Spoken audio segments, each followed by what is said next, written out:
September 19th, 1944, Lorraine, France. Dawn crawled over a fog-soaked valley. The smell of diesel and wet earth clung to the air as American Sherman tanks of the 37th Tank Battalion, 4th Armored Division, crept forward through the mist. Somewhere ahead, hidden behind the haze, German Panther tanks waited, their 75mm high-velocity guns ready to slice through anything that moved. For months, the Sherman crews had lived in terror of those big cats.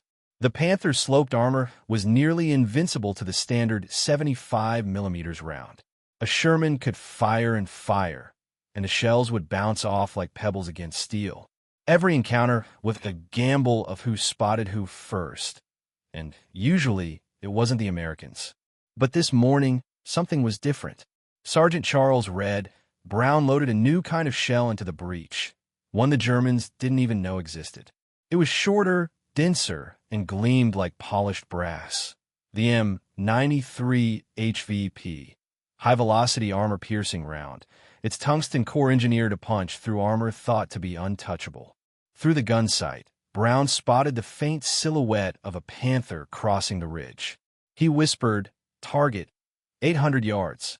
The gun thundered. For a heartbeat, silence.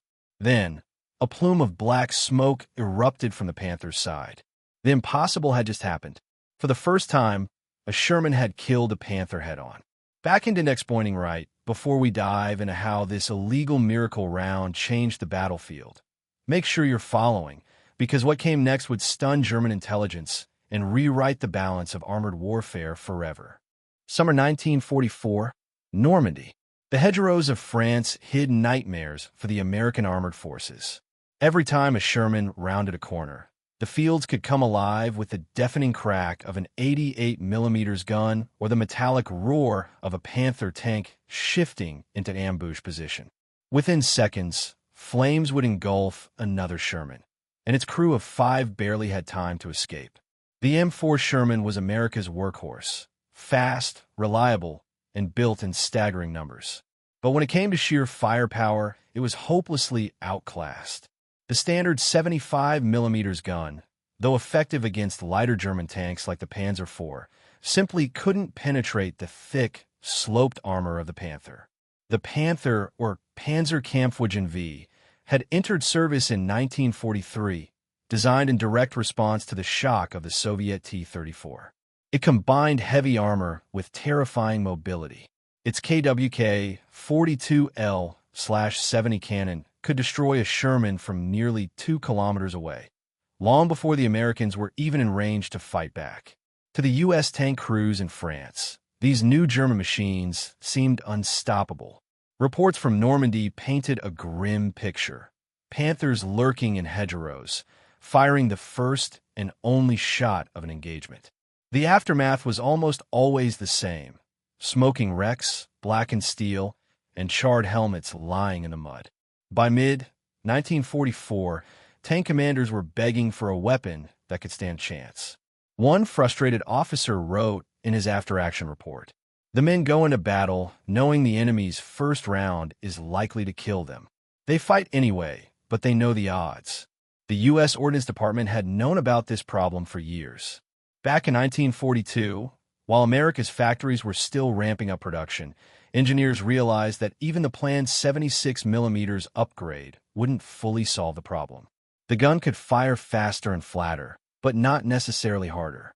The enemy's armor was evolving faster than America's shells. The key challenge wasn't the gun. It was the ammunition. Traditional armor-piercing, AP, rounds relied on hardened steel cores that deformed or shattered when hitting thick, sloped armor. German tanks like the Panther used face-hardened plates that could deflect rounds even when struck nearly head-on. The only way to beat that was with velocity and density, a round that hit harder and faster than any before. But that kind of material wasn't easy to come by. To make such a projectile, you needed tungsten, one of the hardest, densest metals known to man. And tungsten was rare. America's supply came mostly from China and Portugal, and even then, it was limited. The War Production Board considered it too valuable for mass production. It was already in high demand for cutting tools, armor-piercing shells, and aircraft components. Still, the Ordnance Department pushed forward. Deep inside Aberdeen Proving Ground, ballistics engineers began experimenting with a radical idea, replacing the steel core of a standard armor-piercing round with a small, ultra-dense tungsten penetrator, surrounded by a lightweight aluminum or steel jacket. The new shell would be lighter overall, but could travel at much higher speeds, focusing all that energy on a tiny impact point. In theory, it could slice through armor that no other round could touch. The first prototypes were fired in early 1943. On the test range, a modified 76mm gun hurled the new M93 high-velocity armor-piercing HVAP round downrange at speeds over 3,400 feet per second, nearly 30% faster than the standard AP shot. When it hit, it didn't just dent armor, it drilled through it. Test results stunned the engineers. Against simulated German plates angled at 55 degrees, the M93 penetrated over 5 inches, 130 millimeters, of steel at 500 yards. For the first time, the Sherman had a bullet that could kill a Panther. But there was a catch. Each round required several ounces of tungsten, a strategic material the Allies couldn't waste. The U.S. Army could never produce enough HVAP rounds to fully equip every tank. That meant they had to be distributed sparingly, one crate here, one there, given only to frontline units expected to face the heaviest armor. By the time of the Normandy breakout, just a few tank battalions had seen the new ammunition. Even fewer had tested it in combat. Most crews still carried standard 75mm and 76mm shells, which meant if they encountered Panthers or Tigers, they had to rely on flanking shots or luck. Still, hope was spreading quietly through the ranks. Whispers of a new round that could cut through a Panther like butter. Some even called it the miracle bullet. But the ordnance engineers knew it was more science than miracle. The round was fragile, expensive, and limited.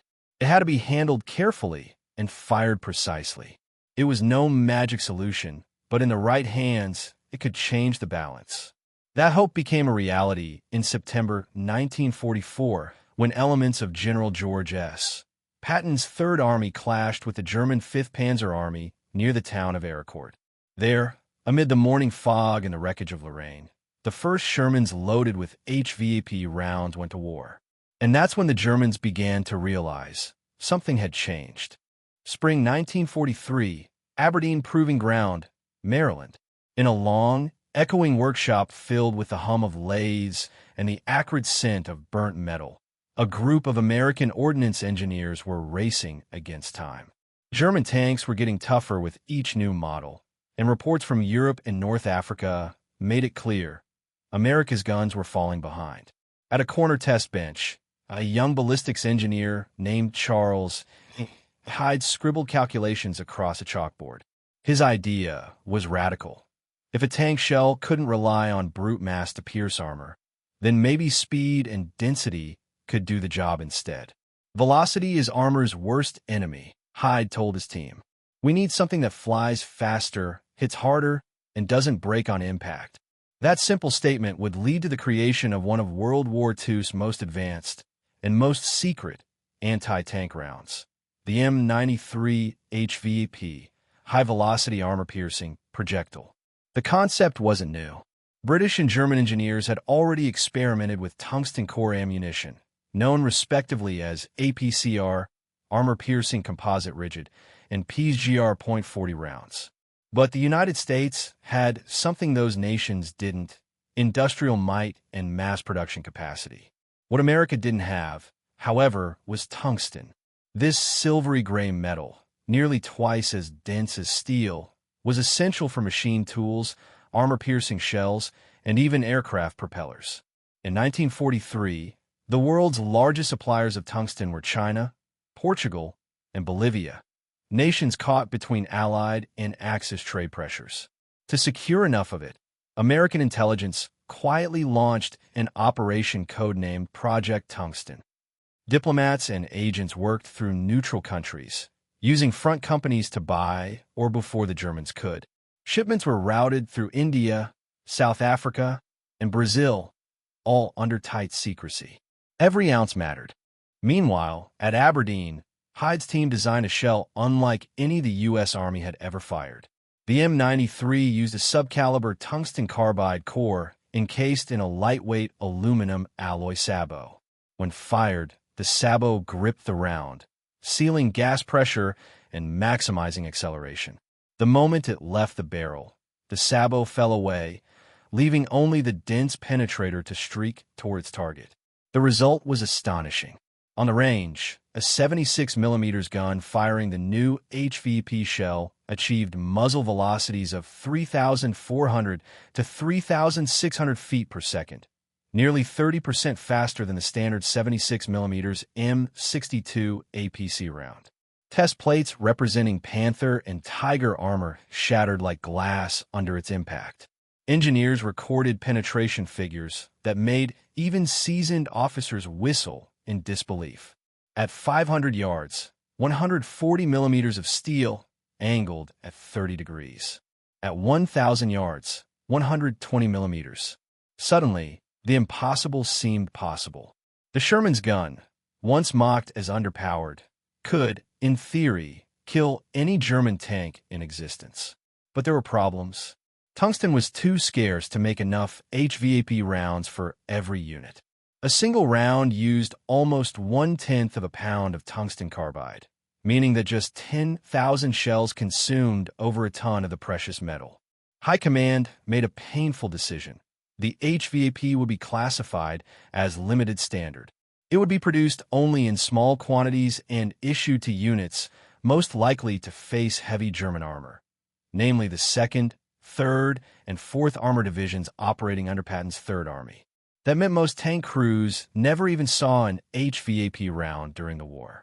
And those who did often received only a few boxes, sometimes just 2 to 5 rounds per tank. Tankers treated them like gold. One crewman from the 704th Tank Destroyer Battalion later recalled, "We kept them in a separate box under the floorboards. HVAP was for Panthers only. If we fired one, it meant we were desperate or angry." By mid-1944, small shipments of M93 rounds began arriving in England, just as American units prepared for the Normandy invasion. Testing at Lulworth Cove and Ordnance Depot No. 9 confirmed their effectiveness, but also revealed their limitations. Because the round was lighter, it lost velocity quickly over long distances, making it effective mostly under 1,000 yards.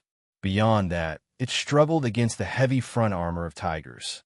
But at close to medium range, it was devastating, especially when aimed at the Panther's thinner side plates and turret cheeks. The Ordnance Department issued a warning in every HVAP crate: do not waste against light targets. Reserved for Mark V and Mark VI enemy armor. Tankers took the warning seriously. The shells were rare enough that commanders often ordered them withheld until the exact moment a Panther was spotted. Crews learned to recognize their distinct blue-tipped noses, the sign of a weapon that might save their lives. As production ramped up in 1944, the HVAP became a quiet obsession among frontline units. Crews would trade cigarettes, rations, or even spare parts just to get a few extra rounds. In after-action reports, officers began describing miraculous kills. Panthers knocked out frontally at 600 or 700 yards. But the Germans noticed, too. By the late summer of 1944, Panther crews were reporting mysterious super shells that punched through armor that had previously been invulnerable. At first, German analysts dismissed it as bad luck or weak steel. But when wreck after wreck showed clean penetrations straight through the glacis, they realized something had changed. Meanwhile, back in the U.S., the engineers at Aberdeen and Watertown Arsenal continued refining the VAP's design. They developed improved sabots and balanced the round for higher accuracy at range. Each new batch shipped out quietly, marked only by serial numbers and a simple label: M93 for 76mm gun, limited distribution. In secrecy, America had created a weapon the enemy didn't even know existed, one built from science, scarcity, and sheer desperation. And soon, on the foggy fields of Lorraine, it would prove itself for the first time. September 19th, 1944. Dawn rattled the hedgerows of Lorraine with a thin, creeping fog. For weeks, the Allies had been pouring through France, breaking bocage, hunting retreating columns, chasing whispers of German counterattacks. But few believed that a handful of lightweight projectiles, forged from rare metal and smuggled into ammunition racks like contraband, could change the face of armored warfare. They were wrong. That morning, in a low, patchwork line of hedgerows outside Ericourt, Captain Kenneth R. Lamison's C Company of the 37th Tank Battalion lay in wait. Their Shermans hunched behind embankments, engines idling, breath steaming in the cool air. Each tank carried something unusual in its stowage. 6 M93 HVAP rounds, the gold of tank ammunition. In many crews, they were treated like family heirlooms, kept separate, counted, and discussed in whispers. These shells weren't meant for chasing half-track or soft-skin trucks. They were reserved for the moment a Panther, the new, feared German medium tank, showed its face. The fog lifted, and the first Panther did exactly that. A silhouette in the gray, its long 75mm KWK 42 gun peering like an accusation through the mist. At 75 meters, tactical conditions collapsed. Range advantage disappeared, optics blurred. The Panther's famed long-shot capability was useless. The Sherman's gunner didn't hesitate. He chambered a single HVAP, and when it left the muzzle, the air itself seemed to crack. The tungsten cord penetrator, the M93's secret, slammed into the Panther's gun mantlet. The strike was surgical. The mantlet, once thought near invulnerable, gave way. Secondary explosions followed. Ammunition cooked off, the turret rose from the hull in a violent breath, and the Panther became a burning stump. Men who had learned to flinch at the sight of a Panther now stood still, mouths open. The word impossible ran down the line like a contagion. 3 more Panthers advanced blindly into the fog. 3 more HVAP rounds, 3 more kills. By noon, the German advance was broken. American tanks, once resigned to flanking and evasive tactics, were on the offensive again. Why did this work? On paper, the Panther was a marvel. Sloped glacis, curved cast mantlet, and a powerful gun that had dominated engagements from the front. But physics will answer where doctrine fails. The M93 used a tungsten carbide core, extremely hard, extremely dense, seated inside a lightweight aluminum carrier. When fired from the 76mm, the sabot design allowed muzzle velocities to climb into the 3,400 to 3,600 feet per second range. Kinetic energy concentrates, and where mass alone could not pierce, velocity and density could. At combat ranges under 1,000 yards, particularly in the fog and hedgerow chaos of Lorraine, that concentrated punch turned the Panther's mantlet from armor into brittle metal. The Battle of Ericourt was not only tactical, it was psychological. Panther crews had been trained to trust their frontal armor. They had been told the Sherman couldn't hurt them unless they exposed their sides. That myth dissolved in a matter of hours.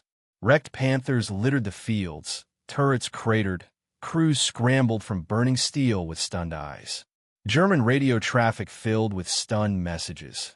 Reports of blue-tipped rounds, of penetrations at ranges once thought impossible.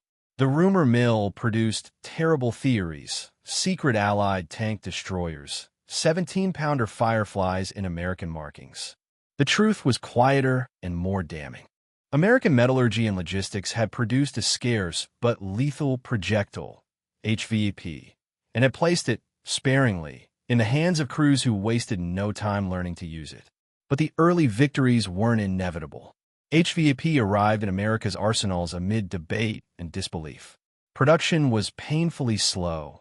Tungsten was a scarce commodity, and each round consumed precious supply. In the summer of 1944, most tanks carried just a handful of M93 rounds, sometimes 2, more often 5. Crews learned that these were not consumables to be fired in anger at light tanks or trucks. A single HVAP shot was a decision, not just tactically, but emotionally and logistically. Commanders rationed them, issue tables frowned on their profligate use, and ordnance officers scrambled to make more. This scarcity shaped tactics. Tank commanders were instructed to preserve HVAP for true heavy threats. When a Panther appeared, everything else in the engagement shifted to create a favorable angle. Concealment, hull-down positions, close approach. Fire discipline became as important as marksmanship. The VAP's high muzzle velocity meant it was devastating at medium ranges but lost performance over extreme distances. Crews learned to accept that an HVAP engagement was a close-range, decisive gamble. Aircourt proved those gambles could pay off. The HVAP didn't make the Sherman magically superior. It made it lethal when opportunity presented. Panthers that had counted on frontal survivability now had to hesitate, deploy more carefully, and avoid head-on exposures. Exactly the conditions that favored the Allies' combined arms doctrine. Across subsequent weeks, the pattern repeated.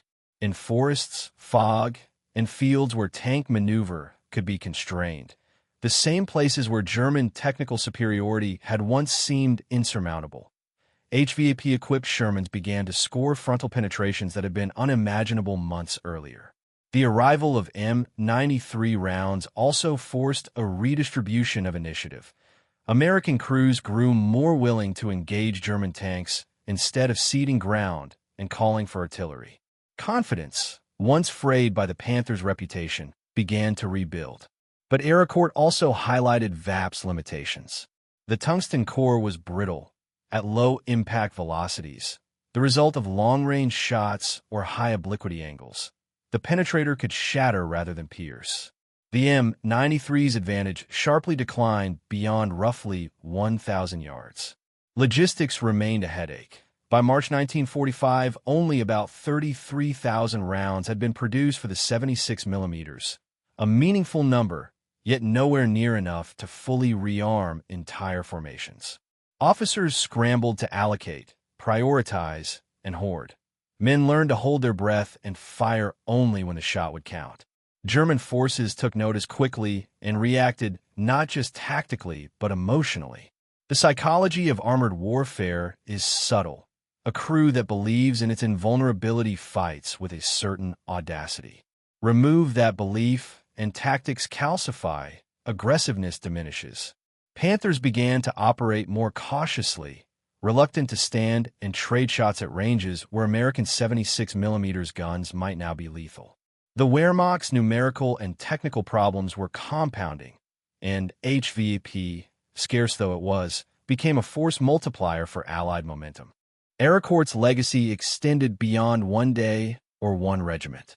It proved a principle, that material scarcity could be mitigated by smart application, and that a small change in capability, 6 tungsten cores in an ammunition rack, could ripple across a battlefield to change decisions and doctrine. It also exposed how industrial capacity and resource control would decide the war more surely than isolated technical brilliance. The Allies' ability to secure tungsten supplies, scale HVAP production, albeit slowly, and distribute rounds where they mattered, that systemic advantage mattered as much as the metallurgy. By September's end, American crews were talking less about Panther invincibility. They talked about angles, ranges, and the blue-tip flash of an HVAP impacting steel. They talked about how to make a Panther present its weakest face. And in quiet mess halls, they passed around the same fact. You did not need to equal the enemy at every point. You needed to find the moment where your small advantage became decisive. The M93 had found that moment. War is often decided not in a single firefight, but in the quiet calculus of supply tables, resource maps, and the ledger books of ministries. If Part 3 showed what HVAP could do on a hedgerow morning at Aircourt, Part 4 asked the harder question: how did a handful of blue-tipped rounds get from melting pot to muzzle? The answer is tungsten, dense, brittle, strategic, and the political and industrial choreography required to turn that or into battlefield certainty. Tungsten was the hidden currency of late-war armor solutions. In a laboratory, it was almost magical. Tungsten carbide cores concentrated mass and hardness into a microscopic spear capable of shattering steel obliquities that ordinary projectiles glanced from. In the real world, it was scarce, expensive, and contested. Pre-war, China supplied a large share of global tungsten, often quoted as roughly a third, and by 1944 world production figures looked like a map of disrupted trade routes. The Allies could import some tungsten from friendly sources and ramp domestic extraction from tiny U.S. deposits in Colorado, Nevada, and California. Germany, cut off from many of its suppliers and under strategic bombing, faced a harsher reality. The HVAP story is therefore inseparable from logistics. The M93, T4 in development nomenclature, was not a miracle cartridge that could be mass-produced overnight. Each round consumed something on the order of 0.8 to 0.9 kilograms of tungsten carbide, small in absolute terms, vast in context of 1944 material flows. Early production in the summer of 1944 was painfully slow. Prototype and pilot runs moved forward while combat units begged for more. The numbers tell the tale of scarcity and scramble. Ordnance reports show production measured in the low thousands through late 1944.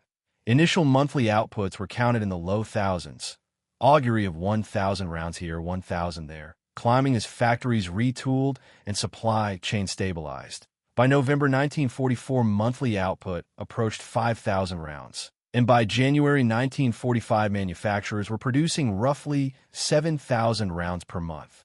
By March 1945, cumulative production reached about 33,000 rounds for the 76mm. Meaningful, but still a drop in the bucket relative to the tens of thousands of tanks in the European theater. That scarcity created policy decisions with teeth. What about the shots? Tank destroyers, the unit specifically designed to hunt enemy armor, received priority. Certain frontline units, when planners judged they were most likely to meet Panthers or Tigers, were issued a small allocation.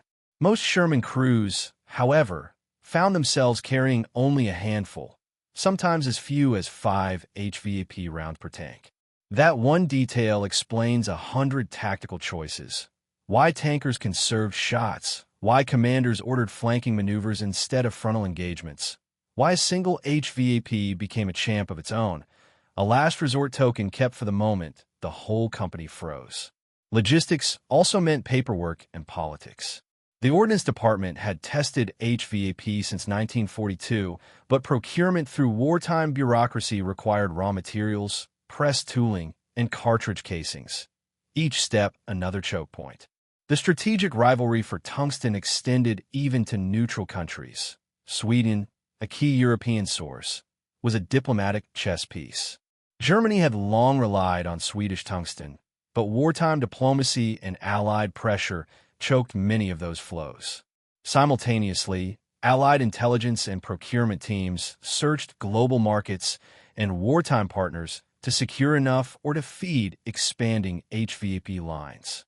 Every ton of tungsten allocated to ammunition was, in someone's ledger, money not spent on machine tools or other war industries, an ethical and strategic choice that reached from factory foremen to cabinet ministers. On the battlefield, that arithmetic showed up quickly. When the Ardennes offensive erupted in December 1944, the German counterstroke collided with American units whose HVAP stocks were unpredictable. Some tank companies had enough rounds to engage Panthers confidently. Others ran dry within days. Snow and mud complicated resupply, and road convoys were vulnerable to artillery and air interdiction.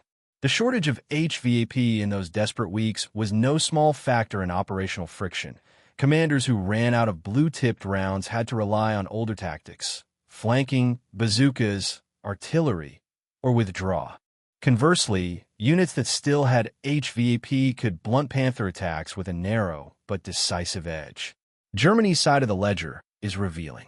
The Reich understood tungsten's importance early. German engineers had developed similar subcaliber designs, the Panzer Granite 40 series, but industry could not match the Allies' output. Sweden's diminishing exports, Allied interdiction, and bombing of German transport and production left the Wehrmacht hoarding tungsten for essential tool production and aircraft engines. The consequence: Panthers and Tigers often fought with standard rounds that would not penetrate when engaged frontally. The industrial arithmetic, who had access to strategic raw materials and the manufacturing organic capacity to turn them into specialized ammunition mattered as much as armor slope tables. Production constraints also shaped doctrine. American ordnance officers emphasized education. HVAP was not a spray-and-pray solution. The tungsten core performed best at higher velocities and favorable impact angles. Beyond 1,000 meters, its benefits dropped sharply, and at high obliquity the core could shatter on impact. Crews thus learned, sometimes by bitter experience, that HVAP was most reliable at medium ranges and near-normal impact angles. Training briefs emphasized shot discipline. Hold around until you had a shot that counted. That doctrine converted a scarcity into a multiplier. One carefully placed HVAP could neutralize a Panther that would otherwise force an entire company to maneuver and waste time and men. Still, the Allies did more than ration. They innovated on the margins. Cartridge designs optimized ballistic coefficients and sabot carriers to maximize muzzle velocity, and manufacturing techniques improved to reduce tungsten waste during fabrication. Procurement teams cultivated new sources, some in South America, some in less obvious mining districts, and diplomatic channels worked overtime to secure the ore. By early 1945, production had improved enough to make HVAP a recurring factor on European battlefields, though never in the quantities frontline commanders would have preferred. The psychological effect, however, outpaced sheer tonnage. Stories from crews who saw Panther mantlets burst under blue-tipped strikes spread faster than production could. In the fog of war, reputation matters. Once Panthers stopped feeling invulnerable, German tactics shifted toward caution, fewer bold maneuvers, and more reliance on prepared positions and ambush. That change in temperament, multiplied across units and fronts, was as strategically consequential as dozens of lost tanks. The Allies' ability to produce a scarce but decisive material and get it to the men who needed it at the right moment changed enemy behavior. Post-war echoes validate the lesson. In Korea, when tungsten supply pressure eased and stocks were plentiful, HVAP and similar high-velocity penetrators became routine. The same metallurgical principle, a dense, hard core delivered at high speed, returned to center stage in Cold War ammunition designs, and modern APFSDS rounds trace conceptual continuity back to those blue-tipped experiments. But in 1944, the limiting factor wasn't metallurgy. It was logistics and geopolitics. The country that solved the supply puzzle fastest and at the largest scale held a decisive edge. Aracourt was the first visible demonstration of VAP's battlefield potency. The months that followed were the slow, grinding work of converting a scarce strategic metal into an operational advantage. Factory foremen, ordnance clerks, diplomatic envoys, and miners, invisible in the glory narratives, were as crucial to the story as the crews who fired the rounds. The tungsten buried in those projectiles was literally a commodity of victory. Heavy, valuable, and fought over in boardrooms and mines as fiercely as in hedgerows. When the next Panther rolled into view and a Sherman gunner drew breath, the decision to fire was never purely tactical. It was arithmetic and politics made palpable. A kilogram of tungsten, a rationed round, a soldier's life, a battalion's momentum. That uncomfortable intersection of metallurgy and logistics, of greed and necessity, turned small blue tips into strategic reverberations that helped unmake German armor doctrine. Technology mattered, the tungsten core, the muzzle velocity, the ballistics tables, but on the ground it all came down to human choices made in a matter of seconds. Part 5 examines that crucible, how crews were taught to use HVAP, how companies conserved and allocated those precious rounds, how commanders turned logistics into tactics, and how individual courage and judgment multiplied the cartridge's value. First, the classroom. Ordnance reports and field bulletins circulated rapidly after the first HVAP deployments in late summer 1944. Crews were briefed that HVAP was not a magic bullet to be sprayed, but a scalpel to be used sparingly. The ballistics were unforgiving. The tungsten carbide core delivered its advantage through velocity. Muzzle velocity for the M93/T4 HVAP came in at roughly 1,036 meters per second, compared with about 792 meters per second for the standard M62 APC. That extra speed translated into vastly improved penetration. At roughly 1,000 yards, almost equals 914 m, HVAP could penetrate on the order of 160 millimeters at 10 degrees obliquity, enough under the right conditions to punch through a Panther's mantlet. But velocity fell with distance, and the brittle tungsten core could shatter on oblique impacts or after losing speed. Doctrine, therefore, emphasized range discipline, placed the round where its velocity and angle would produce real effect. Gunnery practice changed. Where previously tank gunners trained to make rapid, multiple-shot engagements at ranges judged visually, HVAP doctrine trained them to estimate ranges accurately, to adjust for obliquity, and to identify weak points, turret mantlets, vision slits, side plates exposed during pivots, and tracks at very close quarters. Forward observers and spotters were taught to call out ranges in meters, not vague close or long labels. Crews practiced using rangefinders, mill reticles, and mapped engagement zones. The training stressed that an HVAP round fired at the glacis at a steep angle was wasteful. A single mantlet hit, however, could eliminate a Panther's gun or trigger a catastrophic secondary detonation when it hit ammunition stowed behind the breech. Shot discipline became cultural. A tank commander who fired HVAP at first contact risked being ostracized by his peers if that round turned out to be the one his company needed minutes later. Implementation varied by unit, but frontline practice converged on a few common rules of thumb.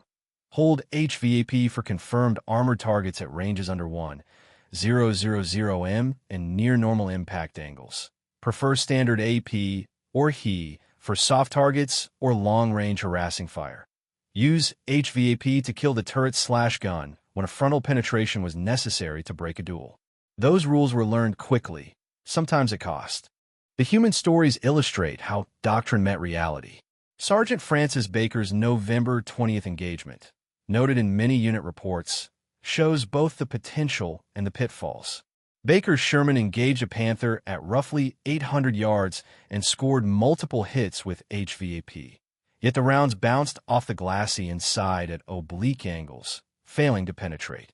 The Panther withdrew, leaving American crews to reckon with the limits of the round and the necessity of maneuver for better shot geometry.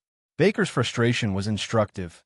Accuracy of range estimate, favorable angle, and precise shot placement mattered as much as the cartridge itself. Commanders adapted tactics to squeeze value from every blue-tipped round. Platoons practiced coordinated approaches to force Panthers to present flanks or to aim for decisive mantlet shots. Tank formations were briefed to work with infantry scouts and reconnaissance to set up ambushes at ranges favorable to HVAP. Where armor superiority could not be assured, commanders used HVAP as a breaker, a single round to neutralize an enemy's main gun and create a window for combined arms follow-up. Artillery, air, or infantry to finish the job. That close coordination between branches, tanks calling in artillery to finish immobilized vehicles, became more common where HVAP showed its potential. Allocation procedures formalized scarcity into tactical doctrine, with many Shermans carrying only 5 or so HVAP rounds in late 1944, battalion and regimental supply officers issued strict guidance. Prioritize anti-armor tasks, tank destroyer units receive priority, and reserve a token number for breakthrough or emergency counterattack uses. The supply reality shaped tactical posture. Companies that knew their HVAP stocks were low favored maneuver and combined arm solutions over frontal duels. Where units had sufficient HVAP, they fought differently, more willing to accept direct engagements once the possibility of penetration existed. In the Ardennes, this arbitrariness of supply meant some American units could blunt German armored thrusts with confidence, while others, shorn of blue-tipped rounds, had to rely on bazookas, artillery, or risky flanking. The human factor also included maintenance and logistics at the micro level. An HVAP round's ballistic advantage depended on barrel condition and consistent propellant quality. Crews learned to monitor barrel wear and to avoid firing large numbers of HVAP rounds in rapid succession, both to conserve the round and to prevent undue stress on barrels. The brittle tungsten cores also demanded careful handling. Damaged cartridges could fail to seat or feed properly. Ammunition handlers and loaders became essential specialists. The fastest loader didn't win if the wrong round went into the breech at a critical moment. Psychology amplified material effects. After Aracourt and similar actions where Panthers were suddenly vulnerable, battlefield rumor did what logistics could not. It multiplied the cartridge's effect. German crews saw Panther turrets breach and assumed enemy tanks now carried 90mm guns or British Fireflies. Their confusion and growing caution altered behavior. A single well-placed HVAP round delivered not only destruction but information. The enemy could be penetrated. That information, passed by word of mouth and official reports, quickly spread and reshaped engagement calculus on both sides. The Panther's aura of invulnerability cracked. German tactics shifted toward defensive posturing and more cautious use of armor. Training emphasized that HVAP success was rarely solo heroics.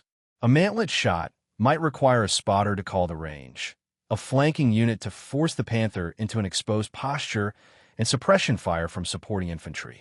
The most effective HVAP employment occurred where combined arms and information flow were highest. Reconnaissance that found Panthers in hull-down positions and directed Shermans to approach on their weaker arcs. Artillery that suppressed nearby anti-tank assets while tanks closed for the right shot. Air observers that kept routes open for resupply of rare rounds. The lesson was already familiar in other forms. Technology is maximized by teamwork. There were also moral and leadership dimensions. Tank commanders faced choices every day. Expend scarce HVAP now and risk being empty later, or hoard and hope that ideal moment presented itself. Effective leaders managed resources with tactical foresight. Poor leaders wasted valuable rounds in the heat of ego-driven duels. The after-action reports brim with both examples. Those who planned and controlled fire preserved ammunition and achieved better outcomes over sustained operations. The story of HVAP thus became a story about command discipline as much as metallurgy. Finally, learning accelerated. Early mistakes, shots wasted at oblique angles, rounds fired from too great distances, or wildly optimistic targeting, gave way to hardened practice. By late 1944 and into 1945, American armored schools and unit training emphasized HVAP-specific drills. Mantlet aiming, quick reloading under fire, coordination with infantry and artillery, and simulated resource-constrained engagements. Crews returned to depot schools with first-hand experience, passed techniques to replacements, and institutionalized what had once been improvisation. When the guns fell silent and strategic victory unfolded, the human lesson stayed. HVAP had not erased the Panther's design advantages, but it changed what crews believed possible and what commanders dared attempt. A tank force armed with scarce but decisive rounds, trained to use them precisely, and backed by reconnaissance and combined arms could turn technical inferiority into operational parity. The arithmetic of metallurgy and supply mattered, but so did training, doctrine, and the steady hand of crews who learned to make every blue-tipped round count. The flash and thunder of September 1944's armored fights dimmed into the larger drumbeat of final victory in Europe, but the effects of HVAP did not vanish with the guns. Part 6 traces what came after. How a handful of blue-tipped rounds forced doctrinal shifts, sparked industrial debates, influenced post-war armor design, and left an enduring technical lesson about what material science and logistics can and cannot accomplish in war. First, the immediate operational reality. HVAP did what it promised in the right circumstances.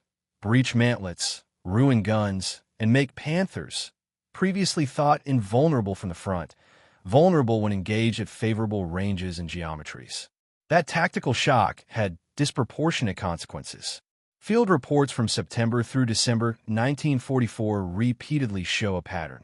Units that received even small allocations of HVAP fought with greater confidence, adjusted tactics to force better angles, and inflicted casualties on German armor that would have been impossible months earlier. The Battle of Ericourt stands as the clearest demonstration. American units, using fog, terrain, and surprise, exploited VAP's advantages and turned a numerically superior Panther force into a defeated one. But the gains came with caveats. HVAP was a stopgap, not a panacea. Its effectiveness depended on preserved muzzle velocity, acceptable impact angle, and proximity, the kind of tactical conditions that are not always available in fluid combat. The core material, tungsten carbide, was brittle. At lower impact velocities or shallow obliquities, it could shatter rather than penetrate. Logistical scarcity limited distribution. For many frontline Sherman units, the standard allotment by early 1945 was 5 or so rounds. That number could win a single duel, not an entire campaign. Those constraints drove painful but necessary choices at multiple levels. At the company and battalion level, commanders had to ration a weapon that could determine life or death in armored duels. Supply officers retooled priorities. Tank destroyer battalions and armored spearheads often received allocation preference. Infantry supporting Shermans received less. At corps and army levels, ordnance planners scrambled to expand production while balancing tungsten needs across aviation, tooling, and multiple ammunition programs. The statistical numbers tell the tale. Production ramped painfully slowly. Initial monthly outputs were in the low thousands, and by March 1945, cumulative totals reached only in the tens of thousands. That scarcity shaped doctrine. Use HVAP when it mattered most, and in the meantime refine combined arms methods to win without it. The institutional lesson was unmistakable. Technical fixes can shift battlefield probabilities, but they rarely substitute for doctrine, training, or numbers. VAP's greatest strategic value was not that it made Shermans strictly equal to Panthers. It did not, but that it changed how crews fought and how commanders used armor. Psychological effects magnified material ones. German crews who saw mantlets penetrated began to doubt the absolute protection of their front armor. Hesitation replaced some of the aggressiveness that had characterized earlier operations. Even rumor of VAP's presence forced more cautious German dispositions and, in operational terms, ceded initiative to Allied commanders. Post-war, the HVAP episode fed into several longer arcs of military technology and doctrine. First, ammunition design increasingly emphasized dense, hard penetrators and high muzzle velocities, the very principles HVAP demonstrated. The lineage is clear. VAP's tungsten cores foreshadowed later penetrator technologies, including depleted uranium and advanced tungsten alloys used by modern main battle tanks. The basic physics did not change. Concentrate kinetic energy in a small, dense projectile at maximum feasible velocity. Second, industrial capacity and raw material access emerged as decisive strategic factors. The HVAP story underscored that an ingenious round is worthless unless factories can produce it in quantity and logistics can deliver it where needed. Germany had the ballistics knowledge to produce similar tungsten-cored projectiles, but lacked the raw materials and the secure, large-scale industrial base as the war progressed. The United States, by contrast, could marshal raw materials from global sources and sustain production lines, not perfectly or without bottlenecks, but at a scale that made operational difference. Third, doctrine evolved. American armored doctrine doubled down on combined arms. Tank, infantry, artillery, air, and reconnaissance working together to create the shot geometry HVAP needed. The war proved that weapons and tactics are a system. Feeding rounds to gunners without reconnaissance or infantry support yields mediocre results. Post-war armored schools taught lessons learned. Range discipline, target selection, integration with engineers and air observers, all patterns that trace back to VAP's operational use. The human legacy is no less important. Veterans who survived encounters with new ammunition carried those lessons into training and institutions. Officers who had wrestled with rationing and allocation later influenced procurement and doctrine. Lieutenant Colonel Croton Abrams and others who fought in these armored engagements carried the premise: train the crew, stock the ammo, support with combined arms, into the Cold War era. The M1 Abrams family of tanks, decades later, reflects these accumulated understandings: powerful guns, advanced penetrators, and the logistics to support sustained operations were designed into doctrine from the outset. There is also an ethical and historiographical legacy. VAP's emergence demonstrates the messy intersection of improvisation, material science, and wartime necessity. It forced historians to re-examine simplistic narratives that attribute victory to single weapons or single battles.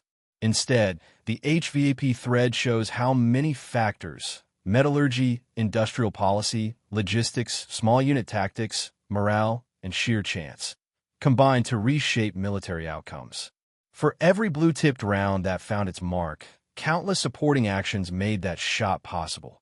Scouts who spotted Panthers in hull-down positions, loaders who kept rounds clean under fire, supply sergeants who negotiated scarce allocations, and maintenance crews who kept barrels within tolerances. Finally, HVAP poses an enduring question about military institutions: how to balance standardization and innovation. The round itself was a product of focused research in ordnance labs. Its operational deployment required bypassing conventional procurement timelines and prioritizing scarce resources.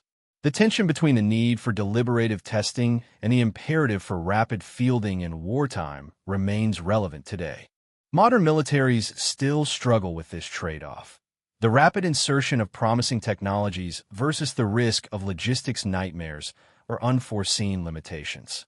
As the European War closed and attention shifted to occupation and reconstruction, HVAP receded as an urgent issue. Yet its technical and institutional fingerprints remained. The next generation of anti-armor solutions, from sabot rounds to shaped charges to kinetic energy penetrators, stand on foundations that HVAP helped validate. More broadly, the story reminds us that wars are decided by systems, not by single miracles. Raw material pipelines, engineering labs, production floors, tactical training, and the courage of frontline crews together determine outcomes. HVAP did not rewrite the laws of physics. It exploited them. It forced both sides to confront that metallurgy, logistics, and training matter as much as armor curves drawn on test benches. The rounds that first punched through Panther mantlets at Aracourt were small, heavy, and scarce, but they changed how men fought and how armies thought. That is VAP's true legacy, a reminder that even in an age of massive industry, tactical surprise and scientific insight can alter the balance on the battlefield, provided there is an organization ready to exploit them.